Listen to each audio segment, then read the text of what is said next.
The sympathy cards were still stacked on the kitchen counter when my daughter-in-law phoned to ask whether I'd thought about selling the house.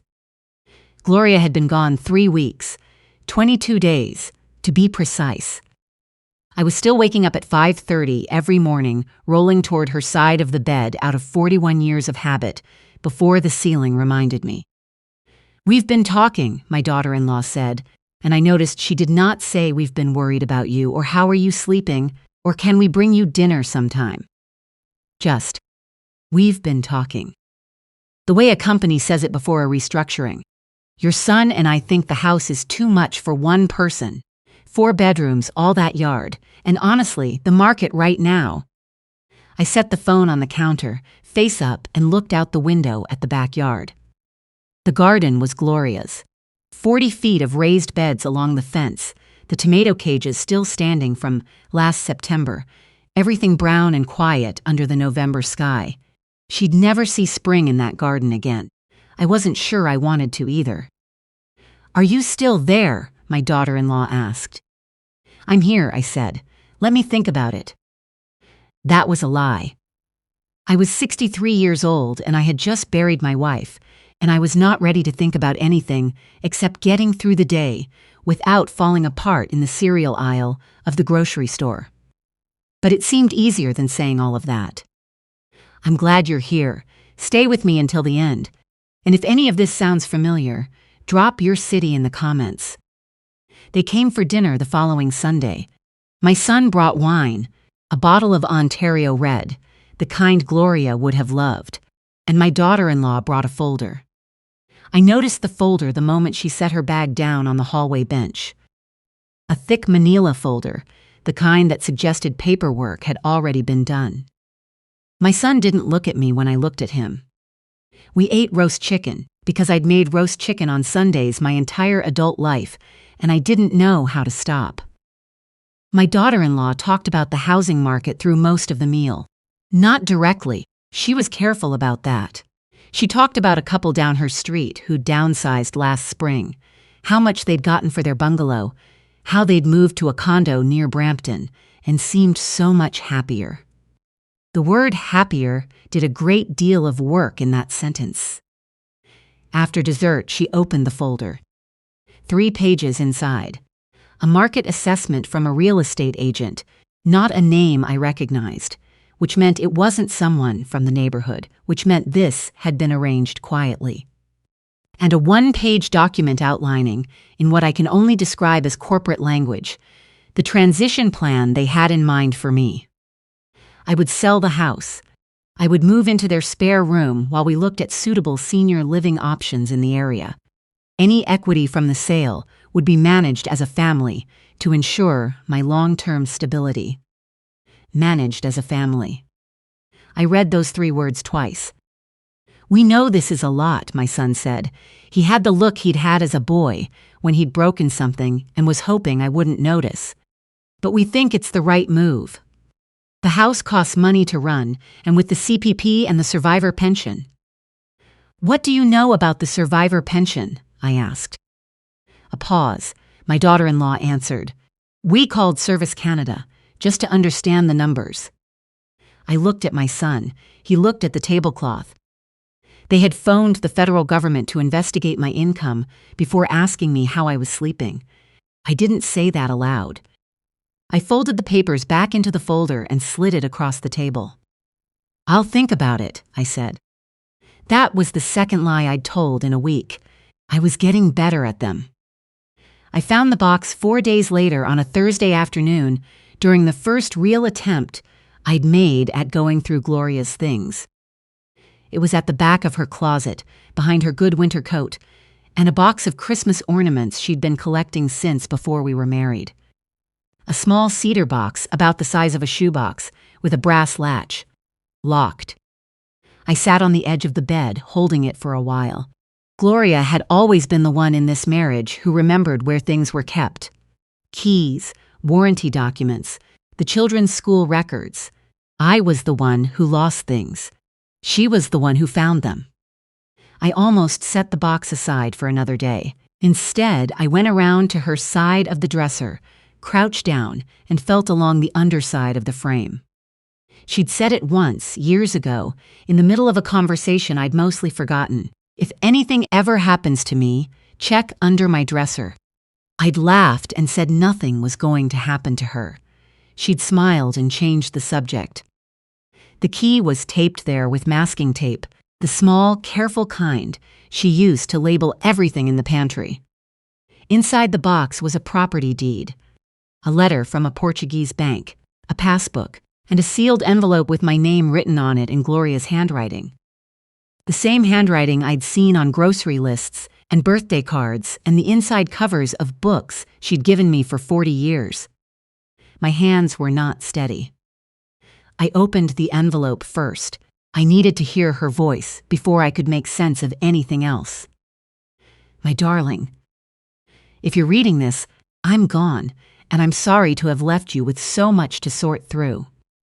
You were always better with wood and wire than with paperwork, but I need you to read carefully because I've spent 3 years arranging something for you. And I need you to understand it before anyone else tries to tell you what to do. 4 years ago, when my mother died and left me that money, I didn't put it into the kitchen renovation. I know that's what I told you. I'm sorry for that one deception. It is the only one I ever kept from you, I promise. I put it into a house instead. A small quinta in the Algarve, in a village called Mon Carapacho, 40 minutes east of Faro. I bought it outright, no mortgage. The property manager's name is in the deed folder. He's been maintaining it since I purchased it, and our neighbor, Fatima, has been keeping an eye on the garden. She speaks excellent English, and she already knows about you. She has been expecting you. You always said, someday Portugal. Do you remember?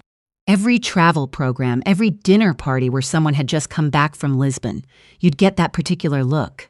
Someday Portugal. Well, someday is now, my love. I just can't be there with you the way I imagined. There is also a TFSA at the credit union, account number in the passbook. $180,000, give or take, depending on the markets. You are the named beneficiary. It transfers outside the estate, quickly and cleanly, without anyone else involved in the process. I want you to understand something. I have watched our daughter-in-law for 9 years. I love our son. But I have watched her, and I know what she sees when she looks at this house, at your pension, at what we built here. I say this not to turn you against our son. He is a good man who doesn't always see clearly. But I wanted you to have resources that belong entirely to you before anyone starts arranging your life on your behalf. You are 63 years old. You are in good health. You still have your woodworking. If you just stop letting the shop sit idle, you have your whole self, which is more than most people can say. Go to Portugal. The Quinta has a workshop. I arranged it. I have loved you since the winter I was 22, and you came to fix the furnace in my mother's house and stayed for dinner. I have loved every version of you since. I will love whatever comes next, in whatever form love takes from that side. Go, darling, and make something. All of me, always Gloria. I sat on the floor of our bedroom for a long time. The afternoon light moved across the carpet while I sat there. Outside, a neighbor's car started, backed out, drove away. The world continued on its business without asking permission. Gloria had bought me a workshop in Portugal. She had done it quietly and carefully, with her own inheritance, without saying a word for 4 years. She had imagined a future for us, in a place we'd only ever talked about, and then she had arranged it alone because she understood she might not be there to arrange it together. I stayed on that floor until it was dark. Then I got up, folded the letter back into its envelope, and called the lawyer. His name was Arsenault, a small, precise man out of a Canada office who had drawn up our wills years ago and who did not seem surprised to hear from me. He confirmed what the papers said. The deed was clean, registered, fully paid. The TFSA had already transferred. The credit union had written to me. I'd missed the letter buried in the condolence mail. The house I was sitting in had been mortgage-free for 12 years. Between CPP, OAS, the survivor pension, and the investment income, I was, in Arsenault's careful language, considerably more than comfortable. I thanked him and put the phone down. Then I went to the kitchen, made tea, and looked at the sympathy cards still on the counter. They came back the following Saturday. My daughter-in-law had phoned ahead to say they were bringing a real estate agent, who turned out to be her cousin's business partner, a detail I noted and kept to myself. I had put the kettle on. I had set out cups. I was wearing the gray sweater Gloria always said made me look like I meant business. I had thought that was a strange thing to say about a sweater. I understood it now. The cousin's business partner lasted about 6 minutes. I thanked him for his time, told him the house was not for sale, and walked him to the door. He glanced at my daughter-in-law on the way out, an uncertain look, and she gave him a look back that told me everything about who had arranged this visit. When I returned to the kitchen, my son was standing near the window. My daughter-in-law had her phone out, possibly to take notes. "I need to understand something," I said, sitting down. I had decided beforehand not to raise my voice. "When you called Service Canada to research my pension, did it occur to you to call me instead?" "We just wanted to understand the financial picture," my daughter-in-law said. I looked at my son. "Have you phoned me once this week to ask how I'm doing? Not about the house. To ask how your father is doing since he buried his wife of 41 years? The kitchen was quiet enough that I could hear the refrigerator running. I know you've been busy," I said. "You've been busy talking to agents and researching pension supplements and putting together transition documents. I understand that. I just want to be clear about what this visit actually is." My daughter-in-law set her phone down. "We're concerned about you being alone here." "There's no mortgage," I said. "There hasn't been for 12 years. Silence. "Gloria paid it off the year our son turned 30. We had a small celebration. You were both there." I looked at my son. "You helped me move the furniture so we could fit everyone in the dining room." He had gone very still. "My income is more than sufficient to maintain this house and live comfortably. The specific numbers are my business, but I'm telling you the broad shape of things so you can stop trying to find out through other channels." I kept my voice level. "The house is not for sale. I am not moving into your spare room. That's my answer." My daughter-in-law said, slowly, "There are legal processes available when someone isn't making sound decisions." "I've been told," I said, "that you mentioned to the Hendersons on the next street that you were worried I might have early dementia." She went slightly pale. "I want you to stop saying that. I am 63 years old and in good health, and if that claim is repeated to anyone else, my lawyer already has everything he needs." I looked at her directly. "I mean that." My son said nothing. He looked like he was searching for a way out of the room. I thought of him at 15, when he'd broken the garage window with a hockey puck, and then waited 3 days before admitting it, and I felt something that was almost tenderness, though it sat uncomfortably next to everything else I was feeling. "I love you," I said to him, because it was true, and I wanted him to hear it while I was saying the rest. "Come back when you want to talk, not about the house, about anything else." They left. My son stopped in the doorway for a moment, his back to me. Then he went. I sat at the kitchen table until the tea went cold.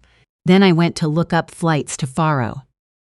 The Quinta was smaller than the photographs and more beautiful than I had expected.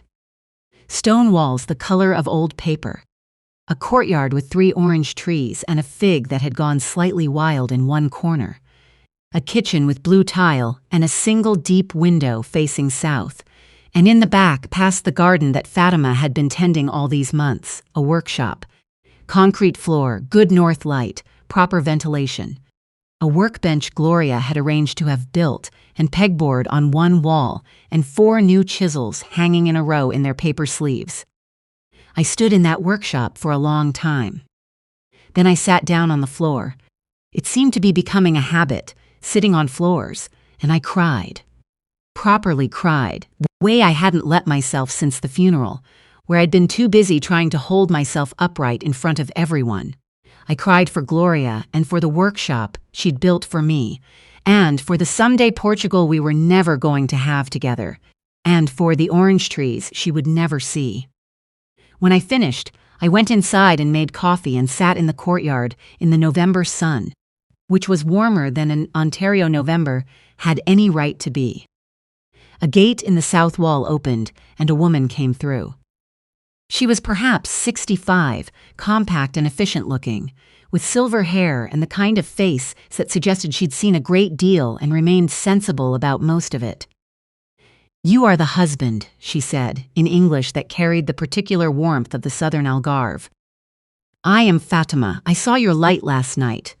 I thought I would wait until morning." "You've been looking after the garden," I said. "Someone had to." She sat down across from me without being asked, which I found I didn't mind at all. "Your wife, she sent money for the garden every season," she said. Fatima paused, choosing her words carefully. She said the garden should be ready when it was needed. She looked at the orange trees. "She was very organized, your wife." "She was." My voice came out roughly. "I didn't always appreciate it the way I should have." Fatima shrugged. "We never do, not until." We sat together in the courtyard for most of that morning. She told me about the village. The Thursday market, the cafe run by two brothers, who disagreed about everything except coffee, the quality of winter light, which was nothing like summer but had its own particular value. I told her about Gloria. It was easier to talk to a stranger. Fatima had known her only through wire transfers and one phone call, but she asked the right questions. What did she love? What made her laugh? What was she like at 22? And I found myself talking for longer than I had talked to anyone in months. Before she left, she said, "She told me she was sending you somewhere you would need your hands." She knew me well, I said. "Then use them," Fatima said, and went back through the gate. I started woodworking the following week. Small things at first, a shelf, a repair on one of the courtyard chairs that had gone wobbly at one leg. By the second week, I had started a small cabinet in oak, nothing elaborate, just the satisfaction of choosing a piece of wood and making it into something that hadn't existed before. My grandson called on a Wednesday evening, 3 weeks after I'd arrived. He was 19, first year at Western, studying something he described as basically philosophy, but don't tell his parents. He sounded exactly the way Gloria had described herself at that age, curious about everything and slightly embarrassed about it. "Grandpa," he said, "Dad says you've gone to live in Portugal." "More or less," I said. "He says Grandma bought a house there without telling anyone." She told me, eventually. A pause. "Is it nice?" "Very nice." "Mum says she's worried about you making big decisions without enough support." He stopped. I could hear him choosing carefully. "But Dad goes quiet when she says it. Like he's not sure he agrees but doesn't know how to say so." I looked out the workshop window at the courtyard. The orange trees were catching the late afternoon light. "Your grandmother built me a workshop out here," I said. "What?" "She arranged it before she died. Had a workbench built, bought new chisels, the lot. She bought this place 4 years ago and didn't say a word because she wanted me to have somewhere to go." I steadied my voice. "She understood what I'd need better than I did." My grandson was quiet. "Oh," he said, just that one word, but the way he said it carried the full weight of it. We talked for nearly 2 hours. He told me about his courses, about a professor who said philosophy students made the best problem solvers because they were the only ones who asked why before asking how. I told him about the village, about the cabinet I was building, about the 2 brothers and their extraordinary coffee. Before we hung up, he said he thought he might be able to manage the flight at Christmas. "The courtyard has a spare chair," I said. "It'll be here." 3 months later, on a cold February morning, I heard a car on the lane and looked up from the workbench to see my son coming through the garden gate. He was alone. He looked smaller than I remembered, which I knew was a trick of distance and grief and the way we resize people in our minds when we're carrying anger alongside love. "I found a cheap fare," he said. "I'll make coffee," I said. We sat in the courtyard for a long time. He wrapped both hands around his cup and looked at the fig tree and didn't speak for a while. "I knew about the spreadsheets," he said, finally. "She'd been working out the numbers on the house. I told myself it was just planning ahead, being practical." He looked up. "I should have said something to you." "Yes," I said, "you should have." I didn't want to see what it actually was. I thought about what Gloria had written. "He is a good man who doesn't always see clearly." I thought about 40 years of Sunday dinners and the boy who'd broken the garage window and couldn't find the words to admit it, and how grief can make people reach for the nearest solid thing and grip it far too hard. "Your mother loved you without conditions," I said, "completely, from the first moment she held you." He nodded, jaw working. "I'm still learning how to do that," I said, "but I haven't stopped." We sat quietly for a while. He asked about the workshop, and I showed him the cabinet. Nearly finished now, the joints fitted tight. He ran his hand along the edge, the way his mother used to run her hand along anything I'd built, checking the surface, and something in that gesture made my chest ache in a way I couldn't have explained. Before he left to catch his return flight, he stood at the garden gate and looked back at the courtyard. The orange trees, the stone walls, the workshop doors standing open. "Can I come back?" he said. "In the summer, bring my son." "The trees will be here," I said. "The shop will be here." He nodded once, then he went. I stood in the courtyard after his car had gone, listening to the village settle into its afternoon quiet. A dog barked somewhere on the next lane. A church bell rang, distant and unhurried, marking an hour I'd lost track of. Then I went back to the workshop.